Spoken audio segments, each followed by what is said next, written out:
Acusavam-me que, pela partilha dos nomes, teriam sido causadas diversas situações de dano para crianças de 3 anos. Pediam-me que me retratasse publicamente, que pedisse desculpa e que afixasse nas minhas redes sociais uma publicação que tinha que vigorar por 3 meses, onde eu afirmava que nenhum imigrante passa à frente de um português em absolutamente nada em Portugal. Isto extravasava completamente aquilo que é um processo civil. Foi uma vitória, não saí condenada, não saí obrigada a pagar multa nenhuma, não saí obrigada a pagar nada das redes sociais. Se fosse hoje, voltava a fazer? Voltava a fazer na medida em que, olha, tivemos este debate público amplificado, hoje voltámos a falar desta questão que afeta milhares de portugueses. Eu recebi milhares de mensagens ao longo dos dias de mães a dizer: Rita, obrigada, eu estou desempregada, tive que me despedir porque não tinha uma vaga para os meus filhos, eu sinto que sou uma minoria no meu país, eu sinto que estou a ficar excluída do acesso a serviços públicos e a serviços que tenho direito. Não tive a oportunidade de ver quem está na fila da frente, no lugar das lideranças de bancada, não tem um ângulo de visão que permita ver o que é que o secretário de mesa faz. Não sei se foi feito ou não, acredito até ver na palavra do deputado que se estava a dirigir ao Rui Tavares fazendo gestos para que se calasse. De facto, um secretário de mesa não pode interagir, portanto, se o fez, também fez mal. Fico satisfeita de ver o presidente do meu partido dizer que tomará decisões e consequências mediante o que seja apurado. Agora, temos aqui 2 pesos e 2 medidas. É que hoje também deu entrada de um requerimento entregue pelo deputado Pedro Frazão, que foi ameaçado pelo deputado Hugo Soares, onde todos ouviram, jornalistas e deputados, ser dito: vou-te dar porrada em tua casa. Portanto, isto está transcrito nas atas. Foi esta situação? Está dia 17 de setembro, sim, se não estou em erro. Referiu-a. Porquê é que só agora deram entrada com uma queixa? Não é para contrapor, mas, no fundo, o deputado conseguiu recuperar as informações e formalizar a queixa. Mas, sinceramente, deixe-me que lhe diga, o Parlamento está-se a tornar cada vez mais uma creche. Eu acho que o Chega pode contribuir, mas também é preciso ser dito que há uma hostilização do Chega permanente. Eu vejo deputados ficarem ofendidos com beijinhos, vejo deputados ficarem ofendidos com bocas, com comentários, mas cada vez que um deputado do Chega se ergue para falar, há comentários muito piores. Olha, como mulher, já ouvi comentários profundamente misóginos em função do que visto, em função do que estou a dizer. Já ouvi comentários profundamente discriminadores e comentários que, sinceramente, me deixam incomodada. Não tenho culpa de nada que aconteceu no século passado. Há um padrão que é o Partido Socialista, sucessivamente, tenta entrar em caricaturas dos deputados do Chega e tentar que colhem com custo no espaço público. Eu já nem me lembrava da deputada Romualda Fernandes, que hoje em dia tem um tachinho, graças ao PS, numa coisa qualquer das migrações. Rita, a deputada Romualda Fernandes sonhou que um dia alguém lhe disse boa noite e que, em função dela ter uma cor de pele mais escura que a minha, era um ato de racismo. Quando foi preciso identificar quem era o deputado, nunca surgiu o nome. Do Chega dizia boa noite. À data existiam 12 deputados do Chega. Eu não sei como é que não conseguem identificar 12 deputados. Não era uma deputada mulher, portanto, havia 11 onde podiam ter responsabilidades. Depois disso, tivemos a deputada Ana Sofia Antunes. Não há parte entre Filipe Melo e Isabel Moreira, que Isabel Moreira chamou o filho de Filipe Melo de autista e responsabilizou o pai em função dessa doença. Está a reescrever a história. Filipe Melo veio atacar a deputada Ana Sofia Antunes. Em função das? O Partido Socialista gosta de reescrever histórias. É justificar o racismo, é justificar o ataque à deficiência. Isso, no fim do dia, só faz com que as pessoas tenham mais atenção ao Chega. Vamos mudar de tema. Porque as pessoas querem dizer pior ao Partido Socialista. O Partido Socialista que fundou o país, que tem um conjunto de corruptos na bancada do PS. Sinceramente, eles diziam pior. Os portugueses pudessem diziam muito pior. Foi o Governo que foi procurar o partido para conversar? Naturalmente, parece-me que o Governo teve uma palavra em setembro, quando reuniu com o Chega, com o Partido Socialista, com o LIVRE, com todos os grupos parlamentares, ao dizer que ia revisitar o diploma que o Tribunal Constitucional tinha chumbado e tentar que fosse aprovado com alterações, comprometeu-se em enviar previamente aos grupos parlamentares, não o fez. Ora, o Partido Social Democrata não tem maioria para fazer. Precisa dialogar com o Chega. O que é que nós pensámos? Se não falou com o Chega, se calhar tem uma maioria com o Partido Socialista. Afinal, também não tinha. E na hora da verdade vem pedir batatinhas ao Chega. Portanto, eu fico muito satisfeita que exista uma comissão de trabalho com deputados do Chega e deputados do Partido Social Democrata também a ser seguido pelo Governo e espero que daqui possam sair mesmo soluções. Se o Chega, na verdade, se pudesse, ia mais além com a lei. Mas foi considerado inconstitucional pelo Tribunal, e há questões que podem tentar ser ultrapassadas. O que está em cima da mesa, que foi apresentado pelo Governo, não pode vir a ser viabilizado pelo Chega? Creio que não. Tendo em conta aquilo que têm sido as nossas reuniões e pareceres, parece-nos que não, porque é uma lei frouxa que volta a suavizar e que tem um perigo. É que deixa para um momento posterior de um decreto-de-lei uma regulamentação de casos excepcionais.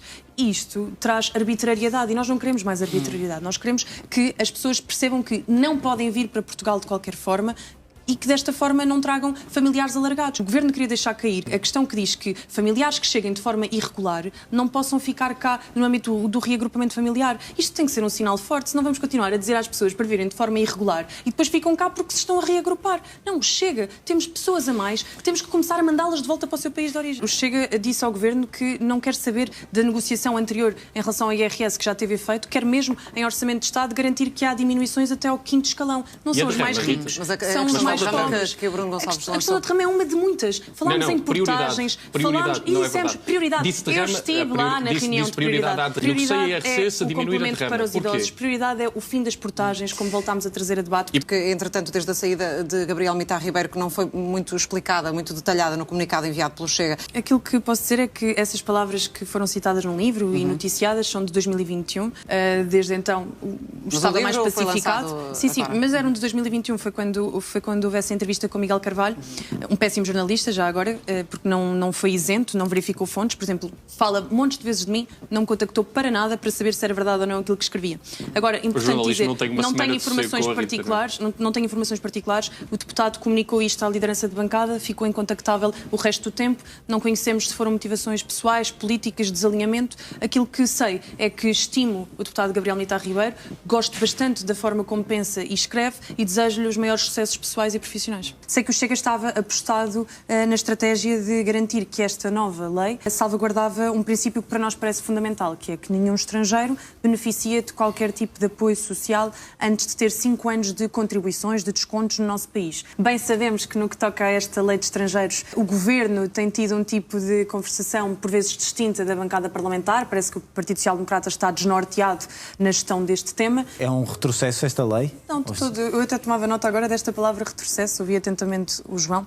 Retrocesso, no fundo, foi o que os portugueses viveram ao longo dos últimos anos, em particular os últimos 5 anos. Olha, um retrocesso no acesso à habitação, um retrocesso no acesso à saúde, no acesso às escolas, a creches, como vamos falar daqui a pouco. Podemos continuar a ignorar isto e manter o ordenamento jurídico que tínhamos, que sabemos que não funciona, ou podemos atuar. E neste sentido o João dizia, parece que fazem uma distinção entre imigrantes ricos, entre imigrantes pobres, mas se olharmos para os números, manifestamente, isto era uma referência aos vistos gold, há muito mais proporção de imigração que nos procura de países vulneráveis, em situações económicas de fragilidade, do que propriamente pessoas que queiram vir investir no nosso país. Portanto, naturalmente, a lei tem que ser adequada para a realidade e não para as nossas utopias, mesmo que o João até abrace uma utopia, que é o comunismo, que nunca se provou, nem comprovou em país nenhum. Família de pelo menos um dos lesados, com aqueles nomes que foram divulgados no Parlamento, de famílias estrangeiras, ficou satisfeita? Fiquei satisfeita porque, desde logo, e até explicando um pouco melhor aqui do que tive a oportunidade de dar à porta do tribunal, parecia-me claramente que aquela família estava condicionada e manipulada. No fundo, a única coisa que a família pedia era a supressão do nome do menor ou da menor visada na lista que era diversa, com 17 nomes, dos quais, se eu pedisse agora um exercício de que citassem um dos nomes, tenho a certeza que nenhum dos dois saberia dizer um dos nomes. Porque, de facto, aquilo era um mero exercício de retórica, de demonstrar que os portugueses começam a ser minoria nas creches e que os atuais critérios, de facto, privilegiam o acesso a imigrantes porque estão pensados para um conjunto de características que prevalecem mais na população imigrante do que na população portuguesa. Acusavam-me que, pela partilha dos nomes, teriam sido causadas diversas situações de dano para crianças de 3 anos. Isto é uma acusação que me perturbava e que o Tribunal disse que não foi provado qualquer tipo de dano para crianças de 3 anos. Pediam-me que me retratasse publicamente, que pedisse desculpa e que afixasse nas minhas redes sociais uma publicação que tinha que vigorar por 3 meses, onde eu afirmava que nenhum imigrante passa à frente de um português em absolutamente nada em Portugal.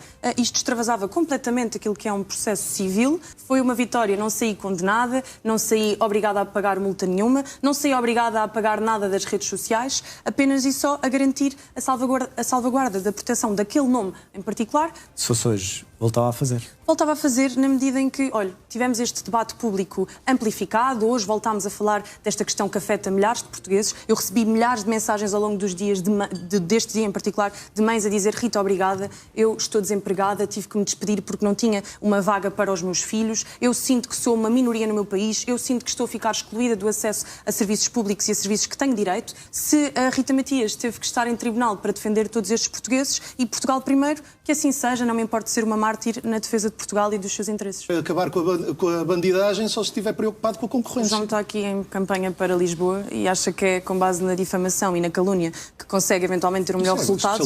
Mas não é. Aquilo que o João faz é nada mais nada menos do que legitimar a violência política. Se sabe que quem está a ser neste momento perseguido, a ter a sua vida posta em causa, a ter as suas condições de segurança colocadas em causa, não são os comunistas, não são as pessoas de esquerda. E esse discurso legitima, despersonaliza as figuras políticas de direita e, portanto, sinceramente, para mim são medalhas tudo o que diz e todas as considerações que faz. Fizemos uma boa ponte. Estávamos a falar de legitimação de violência para com certas partes e parece que atualmente o combate político ao Chega tem que ser feito através de violência verbal, violência física. Aquilo que o Hugo Soares fez no Parlamento foram ameaças à integridade física de um deputado. Quem quiser recuperar essas imagens, basta ver, o líder parlamentar do Chega, Pedro Pinto, estava a proferir uma interpelação à mesa sobre outras matérias, quando é interrompido com Hugo Soares completamente descompensado aos gritos, onde faz várias ameaças, não sei se dizia porrada, se dizia pancada, não estive a ler os lábios, mas todas as pessoas ali à frente ouviram, o próprio Presidente da Assembleia ouviu,